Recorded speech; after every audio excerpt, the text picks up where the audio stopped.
একই ব্যাপার, এই প্লেয়ারটা থেকে ওই প্লেয়ারের দূরত্ব এত বেশি কেন? কন্ট্রাক্টর যেভাবে বলেছে আমি সেভাবেই করাইছি। এ কি বলছেন চাচা? আমি একজন ইঞ্জিনিয়ার, আমি আপনাকে এই পুরো বাড়ির ডিজাইনটা করে দিয়েছি, আর আপনি এখন সামান্য একটা কন্ট্রাক্টরের কথা শুনে এই কলমের দূরত্ব এত বাড়াইছেন কেন?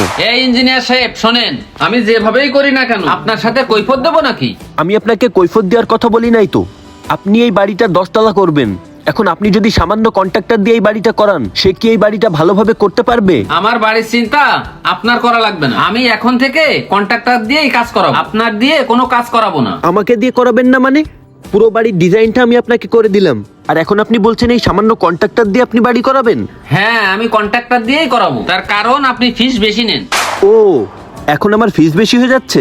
আপনার এই বাড়ি করতে কমসে কম 10 কোটি টাকা খরচ হবে, আর আপনি এই কন্ট্রাক্টর দিয়ে করাচ্ছেন। সে এই বাড়ি করা সম্পর্কে কি জানে? আপনার বাড়ির ডিজাইন আমি একদম ভালোভাবে করেছিলাম, আর আপনার এই যে কলমের ফ্রেমটা, এটা লোহার বডি হওয়ার কথা ছিল, আপনি এই কাঠ দিয়ে কেন করাইছেন? কত বড় ক্ষতি আপনি করেছেন সেটা কি আপনি জানেন? এ ভাই, আপনি উল্টাপাল্টা কথা বলতেছেন কেন? এই বাড়ির কাজ সম্পর্কে আমার অনেক অভিজ্ঞতা আছে, এরকম হাজার হাজার বাড়ির কাজ করে আসছি আমি। ভাই, আপনি কন্ট্রাক্টর, আপনার অভিজ্ঞতা থাকতে পারে, কিন্তু আপনার লোকাল কাজ আর এই কাজ সম্পূর্ণ আলাদা।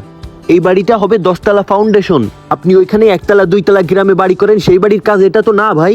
এই ইঞ্জিনিয়ার সাহেব, আপনি বেশি কথা বলেন না তো। আপনি যে বিল্ডিংটা আমারে 10 কোটি টাকায় কমপ্লিট করে দিতে চাইছিলেন, সেটাই আমার এই কন্ট্রাক্টর 7 কোটি টাকায় করে দিতে চেয়েছে।